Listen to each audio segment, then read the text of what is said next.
Salut les mecs, les deux HyperST Pro sont sur le départ. Ils ont été achetés en lot pour elle et pour lui. Nous avons ici donc le modèle pour elle en 4S avec un 4274 2200 kV pignon de 12, radio Dumbo RC. J'ai mis 200 différentes, comme ça vous en sortez sur les modèles. Après vous faites ce que vous voulez évidemment. Libre à chacun de personnaliser comme il en dit. La radio est bridable, donc si c'est trop violent, suffit de brider, c'est pas un problème. On a à bord un variateur Sky RC 120 A 4S. Dumbo RC aussi pour celui-ci avec le Mamba Monster 2200 kV. Par contre la pignon de 14, variateur prend 6S, mais les deux vont rouler d'abord pour commencer en 14, éventuellement bridé pour s'habituer, après pourront passer en 6. Là on a donc 4 roues neuves de Scorpion BXXL, XXL tout court. Là, on a les roues d'origine, ne sont pas neuves. Il y a sur la bande centrale, ça manque de crampons, mais ça fait encore le taf. Au contraire, pour un débutant, ça peut être plus sympa éventuellement parce que ça glissera. Il y aura moins d'accroche latérale, donc encore moins de risque de se renverser. Les suspensions, comme dit, celui-ci est plus souple que celui-là. Celui est prévu pour amener une 6S, donc un peu plus de poids, et une conduite un peu plus violente que celui-ci.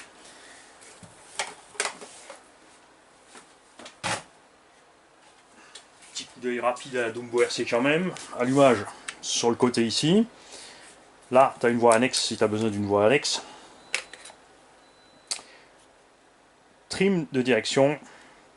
Dual rate de direction. Donc là, c'est réglé sur 75% pour que l'engin ne tourne pas trop à gauche, à droite. Si ça tourne trop, ça sert à rien. On arrive en butée physique et le cerveau lui continue de forcer. Donc il décrotte le cerveau, ça sert à rien.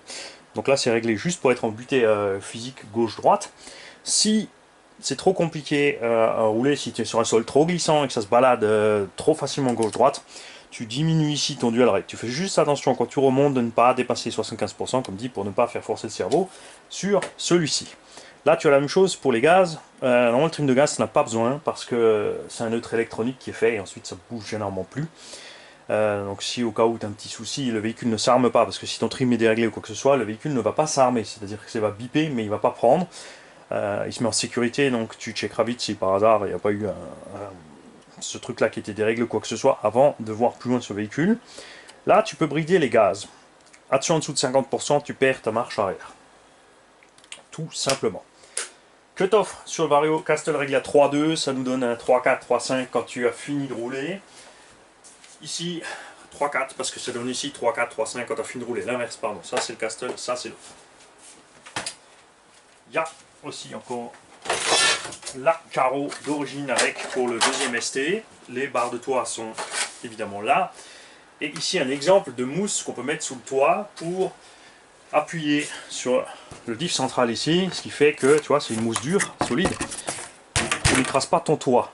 Parce qu'il y a vraiment quelqu'un qui était persuadé qu'on remplissait ses véhicules de mousse et qu'on allait cramer les combos ou qu'on mettait une balle en mousse de tennis molle, tu vois. Non les gars, c'est la mousse dure, ça pèse que dalle. Même quand là le morceau est trop gros, t'as pas besoin d'un morceau aussi gros.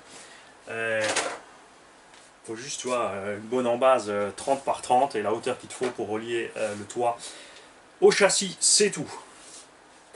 Les deux évidemment servis, on dit dans les vidéos précédentes, mais ils sont encore en bon état. Les châssis ne sont pas tordus, toit n'est pas tordu, etc., etc. Tout fonctionne. Le reste, ça a été ça, c'est ce que vous avez vu dans la vidéo de présentation des deux engins. Là, je montre juste aux nouveaux propriétaires la façon dont ils sont équipés. Et cette vidéo sera évidemment publique comme toujours pour que le propriétaire puisse écrire en dessous s'il est content, s'il n'est pas content, ce qu'il a vu. Si j'ai oublié de serrer une vis, il faut le lire, hein, les mecs, il ne faut pas hésiter. On est là. Vario Sky RC qui est waterproof au passage, le Monster 2 aussi. Ce que tu n'auras pas avec celui-là, c'est le souci de bouton. Le bouton est fiable. Sur le Castle, ces boutons qui sont fournis avec, c'est vraiment la loose, honnêtement, la plupart du temps. Je les coupe, je soude le plus seulement ensemble, c'est fini, il n'y a plus de bouton neuf. Il y a vite des faux contacts avec le bouton ou autre. D'ailleurs, là, il est éteint sur l'avant, allumé sur l'arrière. Il reste allumé la plupart du temps. Possible que quand tu prennes un gros choc vers l'avant, ça s'éteigne, et ben, ça voudra dire que tu es allé trop fort dans le mur. Servo Power HD 20 kg waterproof, servo JX 20 kg waterproof, celui-ci fonctionne en 7 volts, parce que le Vario est sur 7 volts, donc on a une direction plus puissante, plus vive là-dessus, un peu plus souple, plus agréable, Et là aussi, c'est pas plus mal. Ne cherchez pas toujours d'avoir des cerveaux super méga rapides. Si toi, t'es pas rapide, ça ne te sert à rien d'avoir un cerveau rapide. Donc 4 amortos qui viennent de chez Hobby King, ce sont des ZD Racing et ils fonctionnent à merveille. Ils sont vraiment géniaux. Alors c'est sûr que les tiges d'amortos ne seront peut-être pas aussi solides que ce qu'on trouve sur les standards actuels des machines, mais c'est pas des engins qui vont être violentés, qui vont faire des gros sauts, qui vont se manger des armes, donc je suis pas inquiet pour les tiges de suspension, c'est clair. Il y a encore donc quasi 4 amortos complets avec en plus des cardans, mais si je trouve 2-3 pièces encore, je les mettrai avec évidemment dans le lot, c'est clair. Il y a la notice de la radio. Pour le reste, de toute façon, tout est en ligne. Si tu mets HyperST Pro, PDF juste sur Google, tu trouves les plans, les notices de montage, etc. Il n'y a pas de souci. Cherchez pas trop compliqué. Ne mettez pas notice de montage au bas HyperST Pro. Vous ne trouverez rien. Mettez juste HyperST Pro PDF. C'est tout. Ou HyperST Pro manuel en anglais. Le manuel en anglais, ça se dit manuel avec un A. Et résultat, tu trouves. Pour les pièces, il y a RC Wheel Power, il y a Vartel qui en a encore, il y a Modisme 34, on m'a dit qu'il y a encore des RC Vintage.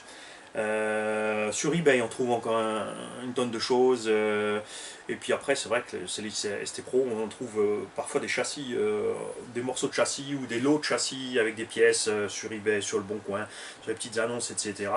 Donc c'est pas une mauvaise chose aussi. Si tu fouilles un petit peu de temps en temps, tu refarfouilles, tu trouves un lot de pièces, tu te chopes un lot de pièces en plus s'il y a besoin au cas où. Voilà. J'espère que vous serez contents tous les deux. Ce que j'espère aussi, c'est de voir des vidéos de vous. N'hésitez pas, tous les utilisateurs, quand vous avez des machines d'ici, ou même les vôtres, hein, c'est pas forcément des machines d'ici, si vous avez quelqu'un qui peut vous filmer avec un téléphone une petite séquence de 1, 2, 3, 4, 5 minutes, vous me l'envoyez par 8 transferts, on peut la balancer sur la chaîne comme vidéo des abos. J'ai une playlist vidéo des abos pour que tout le monde puisse en profiter, voir un peu ce que tout le monde fait avec les machines, les différents styles de conduite. Pareil pour les retours. N'hésitez pas, si vous avez une machine qui n'est pas sur la chaîne, par exemple le Timasso Rival MT10, on a 2-3 abos qui en ont. Moi j'en ai pas parce qu'il ne m'intéresse pas spécialement, c'est clairement le VK, donc je suis vraiment déçu de la part de Timasso sur ce coup-là. Le combo dedans, pareil, ça me convient pas trop. Après, c'est idéal pour un débutant en 3S, on tape un petit 60. Ceux qui en ont, les mecs, commentez sous n'importe quelle vidéo, il n'y a pas d'ordre en fait. Hein. Tu prends la dernière vidéo du jour qui est sortie et tu balances ton petit commentaire en dessous. Tu dis au fait, moi j'ai arrivé à l'MT10, je suis super content, j'ai ça et ça, je suis pas content, etc. etc. Évidemment, comme dit, c'est toujours mieux quand on a une petite vidéo, comme ça on voit le style de conduite, parce qu'il y en a qui disent qu'ils sont pas contents, mais quand on les voit rouler, c'est pas étonnant. Il y en a qui sont pas contents quand on les voit rouler, et effectivement on se rend compte que c'est le véhicule qui est vraiment catastrophique comme le BX RMT. J'ai vu des vidéos de gens qui roulent tout à fait normalement, alors des casses comme s'ils avaient fait vraiment les fous avec. D'ailleurs, ils ont été traités de fous par Obitech, c'est super sympa. Vendez pas des véhicules de loisirs si le pilote de loisirs pour vous est un demeuré. Hein, ça, faut pas faire ça alors. Il faut écrire véhicule de compétition réservé aux compétiteurs et puis ne rouler que sur circuit, laisser poser sur l'étagère, rouler à 10 à l'heure, pas sortir de la moquette, etc. Allez, petite couche. J'aime bien. De temps en temps, il faut mettre une petite couche. Quoi d'autre? Bah c'est tout. Si, chargeur. On a reçu de la part d'un tonton, un Ultramat 8. Celui-ci il va chez vous. Donc il charge de 1 à 4S. Cordon de charge est avec. Il fonctionne en 220 et en 110 volts. Le 220 est avec. Tu règles sur, par exemple, tu peux mettre 0,5, 1,5 ou 3 ampères. Donc je te conseille de mettre 1,5.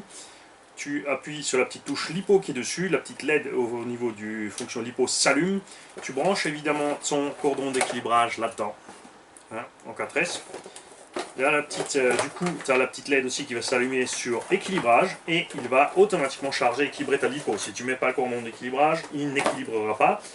C'est pas très grave de temps en temps, mais il faut régulièrement, si tu charges comme ça, au moins une fois toutes les 10 charges passer en équilibrage. Moi perso, j'équilibre à chaque fois. Prends-toi le temps, c'est pas très grave. Si tu as une batterie de 5 ampères sur 1,5, elle mettra à peu près 3h30, 4h à charger. Moi perso, je suis le gars pas pressé, j'ai même ma lipo à charger dans mon petit sac par feu. Je la laisse charger tranquille. Quand c'est prêt, je branche la deuxième et ainsi de suite, puisque je sais, voilà, je vais rouler samedi, donc j'ai 2-3 jours avant, j'ai largement le temps de charger mes batteries. Tout simplement. Pionnier, on a fait le tour. Ça passera pas par Mondial Relay, il y a trop de matos. On va utiliser Chrono Relay, qui en ce moment fonctionne à merveille, je dois dire. Salut.